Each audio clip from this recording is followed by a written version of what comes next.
भगवान श्री कृष्ण ने अभिमन्यु को चक्रव्यूह से क्यों नहीं बचाया था?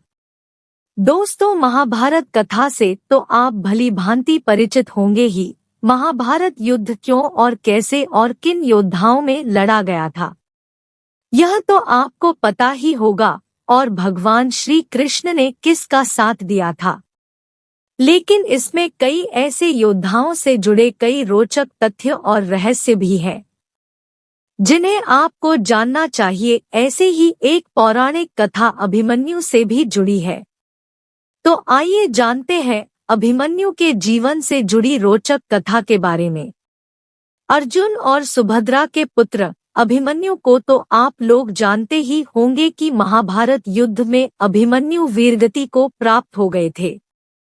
लेकिन बहुत से लोगों के मन में यह प्रश्न अवश्य आया होगा कि आखिर सर्वशक्तिमान श्री कृष्ण ने अपनी ही बहन सुभद्रा के पुत्र अभिमन्यु को क्यों नहीं बचाया था, जबकि अर्जुन और पांचों पांडवों की युद्ध के अंत तक उनके रक्षा कवच बने रहे थे।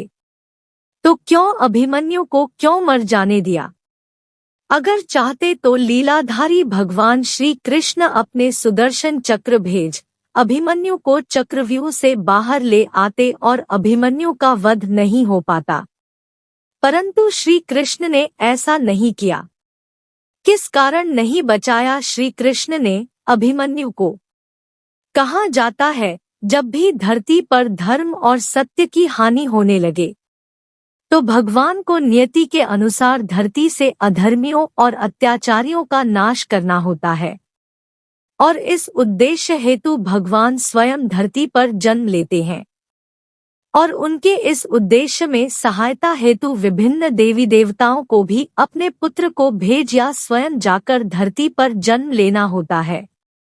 ऐसा ही जब द्वापर युग में भगवान विष्णु ने श्री कृष्ण अवतार में जन्म लिया था, तब ब्रह्मा जी ने और सभी देवी देवताओं को भी श्री कृष्ण की सहायता हेतु धरती पर जन्म लेने का आदेश दिया था। ब्रह्मा जी के इस आदेश का सभी देवी देवताओं ने स्वागत किया था, परंतु चंद्रमा ने इस आदेश का विरोध किया और अपने पुत्र वर्चा को पृथ्वी पर जन्म लेने से इनकार कर दिया।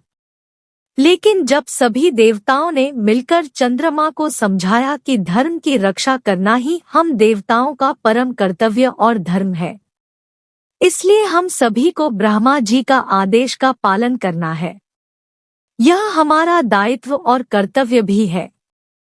सभी देवताओं के समझाने पर चंद्रमा मान तो गए, पर फिर भी उन्होंने एक शर्त भी रख दी कि यदि मेरा पुत्र धरती पर जन्म लेगा तो वह ज्यादा दिनों तक धरती पर नहीं रुकेगा और महाभारत युद्ध में अपना कार्य समाप्त होते ही वह मेरे पास लौट आएगा।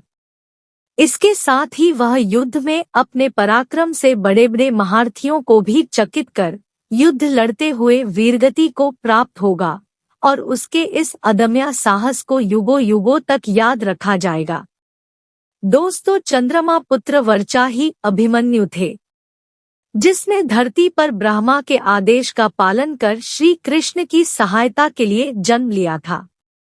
चंद्रमा के शर्त अनुसार ही श्री कृष्ण ने अभिमन्यु की नियति में दखल नहीं दिया और अभिमन्यु महाभारत युद्ध में वीरगति को प्राप्त हो अपने पिता चंद्रमा के पास चले गए। तो अगर आपको यह जानकारी अच्छी लगी हो तो वीडियो को लाइक जरूर कीजिएगा, और हाँ, कमेंट बॉक्स में जय श्री कृष्णा लिखना ना भूले। वीडियो देखने के लिए, अपना कीमती समय देने के लिए आप सभी का तहे दिल से धन्यवाद।